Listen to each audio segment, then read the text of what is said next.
on this episode of Alternatives Uncovered. Post-traumatic stress disorder is a big problem for police officers. And both of us, our lips started quivering, and we just sobbed and grieved for a couple hours.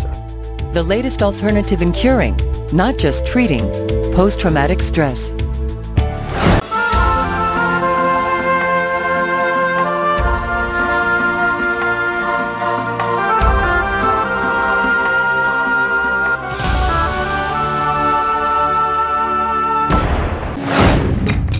Now it is possible to actually do away with post-traumatic stress. Wednesday, May 24th at the 1 o'clock, 5 o'clock, and 9 o'clock lineup. Another day begins for Sergeant Mike Sand of the Colorado Springs Police Department. In more than 20 years with the force, Sergeant Sand has dealt with more than his share of domestic violence, robberies, and gang warfare. He's even been shot at. It's all part of his normal workday. But sometimes Sand and his colleagues get blindsided by the past. He recalls a conversation with his partner. And I can remember looking at him, and both of us, our lips started quivering, and we just sobbed and grieved for a couple hours. And we were both so ashamed of what we had done. It was like we let down our profession because, you know, you don't ever show weakness.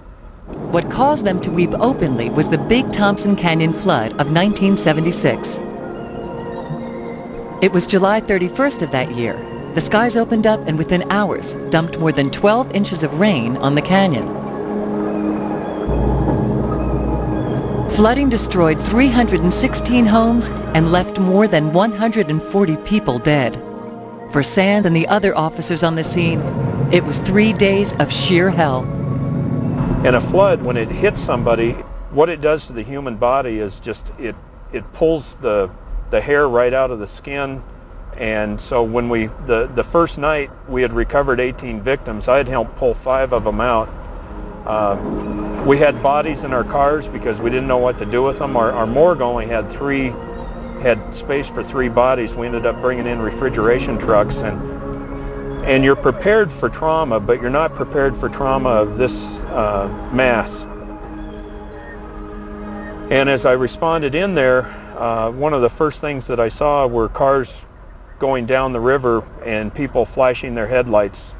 And as a police officer, you just felt completely overwhelmed. You could not get out in the water. You couldn't rescue them. Sand lost his great aunt and uncle. The Colorado wilderness was once Mike's first love, but the flood took that too. I didn't realize how much it had affected me. I knew that I had problems with some depression during when it would get rainstorms, or especially if it was raining when I went up to Estes Park, Colorado, or drove the Thompson Canyon again. As I would drive up through that canyon and stuff, I'd get really